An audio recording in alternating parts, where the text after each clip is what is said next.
حسین کھڑے ہون تے انہاں دا محاصرہ کر لیا جائے تے نمازاں حسین پیچھے پڑھن تے مجبوری تنخواہ ہوئے تے یزید دی مجبوری بن جائے اور دسو پھر حسین دا صبر ہی تسی جڑا مار گیا سارے. ہاں جی کیوں اے پھر جو یہ جڑے یزیدی ٹولا ہے اے کہندے جی او سلطنت واسطے گئے سن. اقبال کہندا مدعا یا سلطنت بودے اگر خود نہ کر دے با چنی سامان سفر. اقبال کہندا جی حسین سلطنت واسطے گئے ہوندے تے جلیا شیر خار پتر لے کے تے کدی نہیں کوئی جنگل گیا.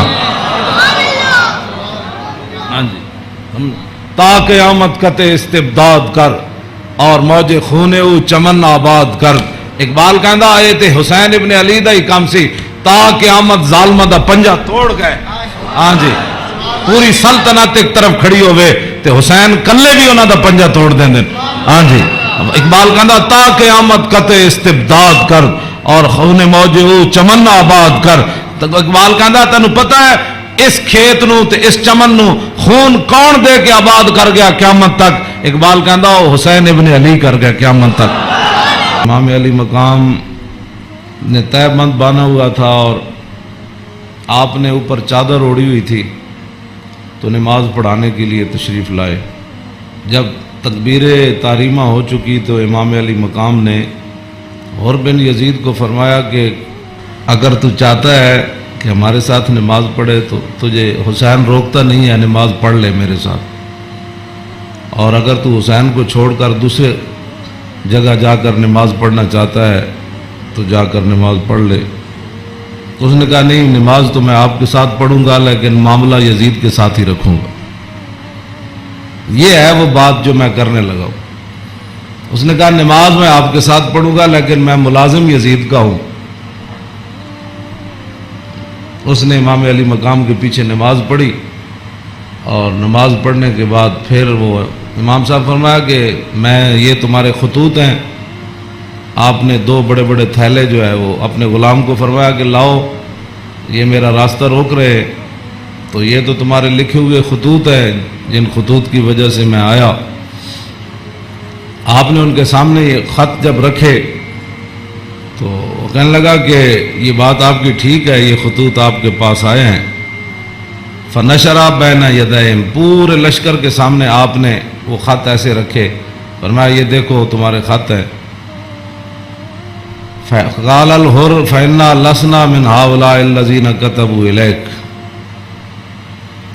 اور بن یزید کہنے لگا کہ میں تو نہیں ہوں نا جنہوں نے خط لکھے, اور نہ یہ فوج ہے جو ہمارے, ہم تو ملازم ہیں, ہم تو تنخواہ لیتے ہیں. کلمہ آپ کے نانا جان کا ضرور پڑا ہے لیکن تنخواہ کی مجبوری ہے.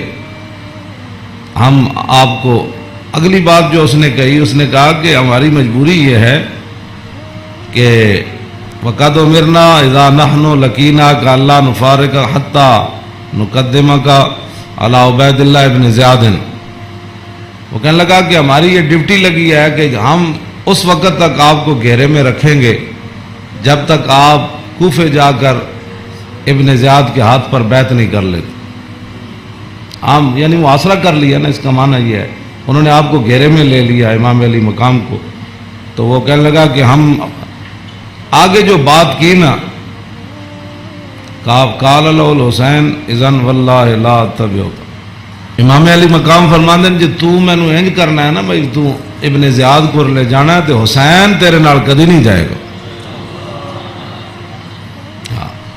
اے نہیں ہو سکتا کہ حسین نو تو گھیرا پا کے تے ابن زیاد تک ظالم دے دربار تک لے جائے, انج نہیں ہونا. فقال الحر اذن واللہ لا ادعوک.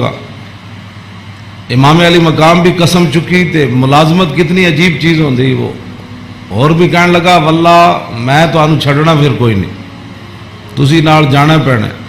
فتراد القول ثلاث مرات. اللہ اکبر اللہ اکبر. ایک گل لمبی ہو گئی. امام علی مقام انہوں گل کرن ہوا کوئی جواباً گل کرے, پھر امام صاحب گل کرن, پھر وہ جواباً گل کرے.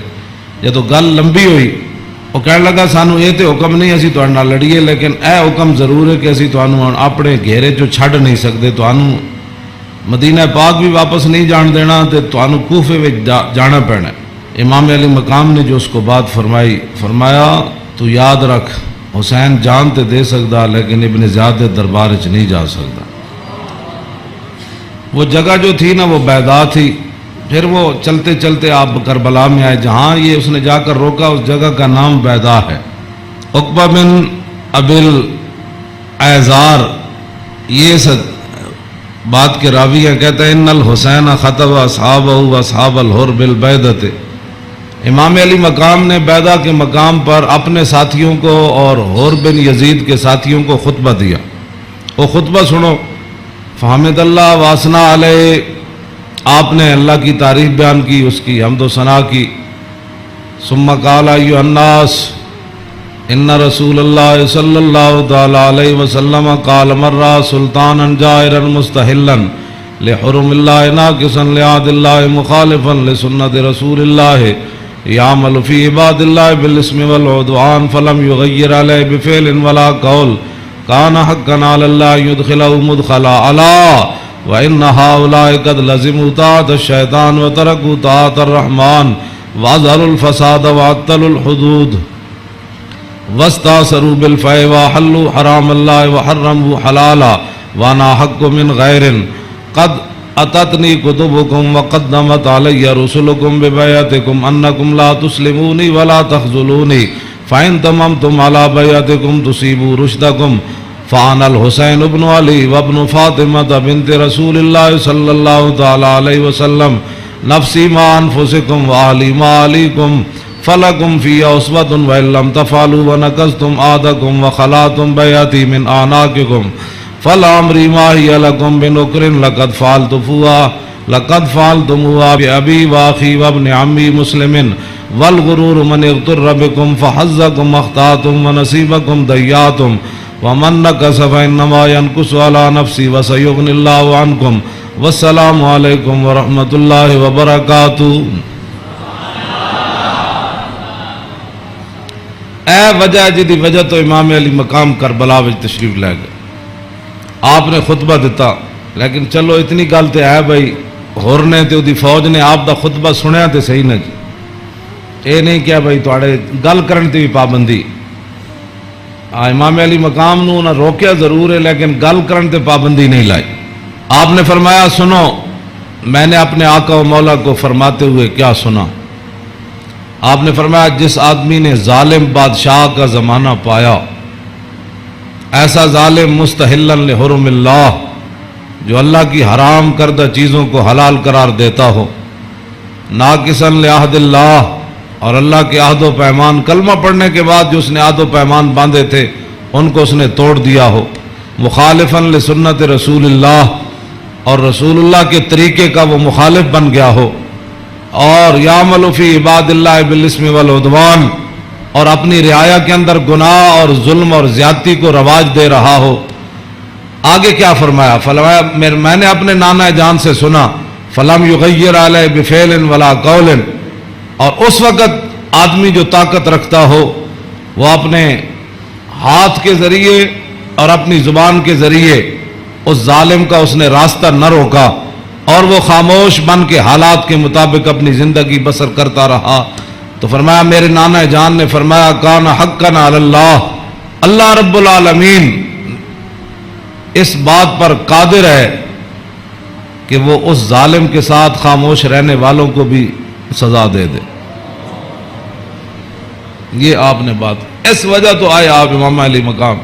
فرمایا میرے نانا جان نے فرمایا فلم یغیر علیہ بفعل ولا قول، چپ رہے، حالات نہیں ٹھیک تو ظالم دا زمانہ ویکھ دے رہے. تو فرمایا جتھے رب ظالم نو داخل کرے گا وہ چپ رہنے والے نو اتھے ہی داخل کرے. ہن سمجھ آئی جڑے آدمی کہندے ہیں کہ اسلام امن کا درس دیتا ہے. امام علی مقام کی فرمایا اسلام امن کا درس دیتا ہے. آپ نے فرمایا میں اپنے نانا جان کو سنیا جتھے ظالم جائے گا اتھے چپ رہنے والے بھی نال ہی جان. تو اس واسطے اگلی گل آپ نے فرمایا اللہ، تو فرمایا پھر حسین کیوں آیا کربلا وچ اللہ. پھر وہ پورے ہزار فوج نو خطاب کر دیا اپنے ساتھیوں نو. فرمایا اللہ وَإِنَّ هَؤُلَاءِ قَدْ لَزِمُوا طَاعَةَ الشَّيْطَانِ. فرمایا یزید تے یزید دے یاراں نے شیطان دی اطاعت شروع کر دیتی. وَتَرَكُوا طَاعَةَ الرَّحْمَانِ، اور اللہ کی اطاعت کو انہوں نے چھوڑ دیا. وَأَظْهَرُوا الْفَسَادَ، اور انہوں نے پوری سلطنت کے اندر فساد کو برپا کر. وَعَطَّلُوا الْحُدُودَ، انہوں نے اللہ کی نافذ کردہ اور معین کردہ حدود کو پامال کر دیا، اور واستاثروا بالفیح، اور انہوں نے قومی خزانے کو لوٹ کر یہ کھا گئے، لوٹ کر کھا گئے قومی خزانے۔ واستاثروا، آپ نے یہ لفظ فرمایا قیامت تک کہ جڑے قومی خزانے نو لٹتے ہون اس ویلے جڑے چپ رہن نال حصہ وصول کرن۔ تو ادھر حسین ابن علی کے مقابلے میں آنے کی بھی حر بن یزید کہنے لگا نماز میں آپ کے ساتھ پڑھوں گا لیکن تنخواہ میں یزید کی لیتا ہوں۔ حسین دے پیچھے نماز پیچھے پڑھ کے بھی دین سمجھ نہ آیا تے تسی اج کی سمجھ دیو 1400 سال تو بعد ساڑیاں تقریراں سن کے کسی نو اے تے رب دا فضل ہوے تے او دا کرم ہوے تے کسی دا دل کھول دے تے انہوں حق ول لیاوے، اے تے پھر بات ہے نا، ورنہ حسین ابن علی سامنے کھڑے ہون جی تے رسول اللہ دے نال مشابہت بھی رکھ دے ہون جسمانی بھی۔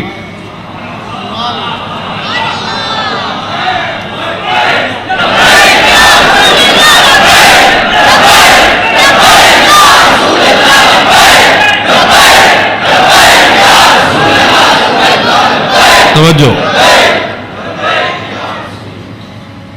وہ کون حسین جنہ دے بارے حضور فرمایا حسین منی وانا من الحسین، فرمایا حسین میرا تے میں حسین دا، حضور جنہ دے بارے فرما حسین منی وانا من الحسین، احب اللہ من احب حسینا، اللہ او دے نال پیار کرنا جڑا حسین نال پیار کرنا۔ حسین سبت من الاسباط، اور حسین خاندان نبوت کے چشم و چراغ ہے، اور حضور نے فرمایا ان الحسن والحسین سیدہ شباب اہل الجنہ، فرمایا یقیناً اس بات میں کوئی شک نہیں کہ حسن اور حسین دونوں جنتی جوانوں کے سردار ہیں، جن کی زبان رسول اللہ نے خود چوسی ہو،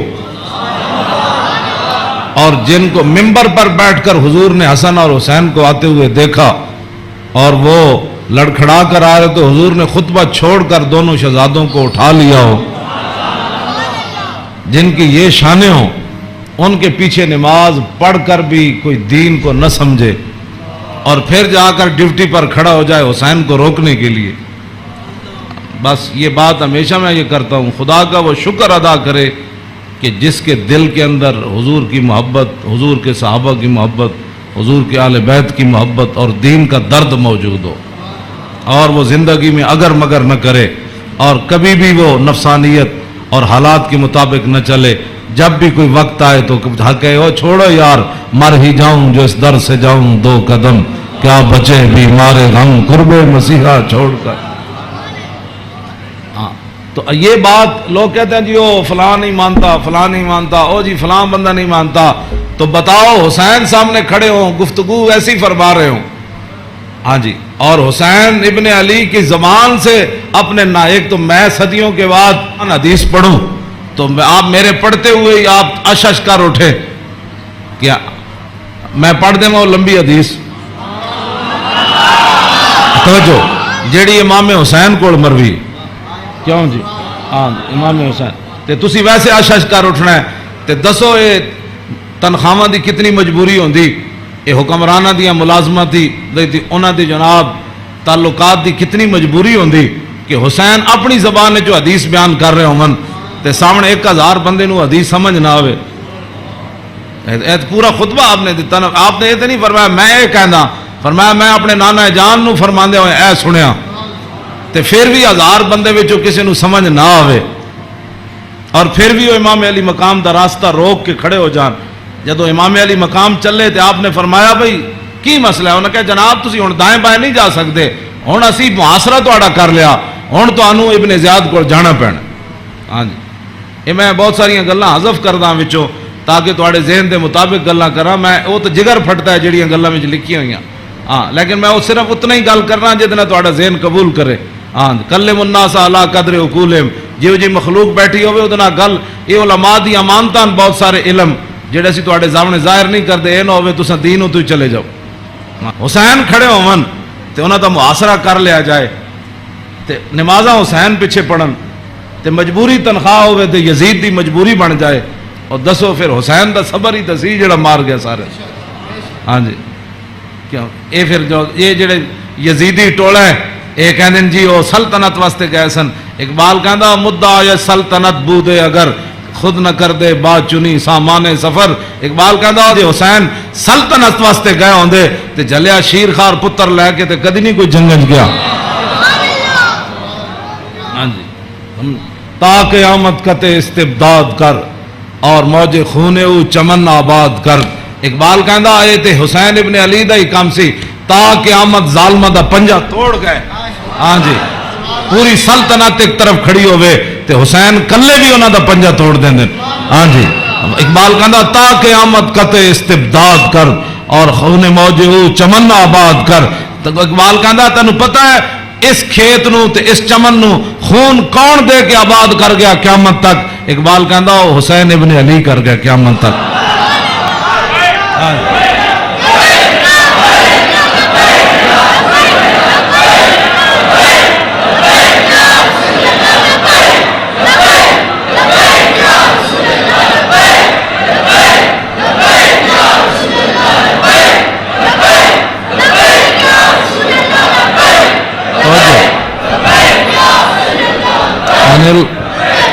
عن الحسن ابن علي قال سألت خالي هند بن أبي علا وكان وصافا عن حلية رسول الله صلى الله تعالى عليه وسلم أنا أشتهي أن يصف لي منها شيئا أتعلق بي فقال كان رسول الله صلى الله تعالى عليه وسلم فخما مفخما يتلالى وجهه تلالى القمر ليلة البدر فذكر الحديث بطوله. قال الحسن فكتمت الحسين زمانا ثم حدثت ووجدت قد سبقني إليه فسأله عما سألت ووجدت قد سأل أباه عن مدخله وعن مخرجه وشكله فلم يدع منه شيئا.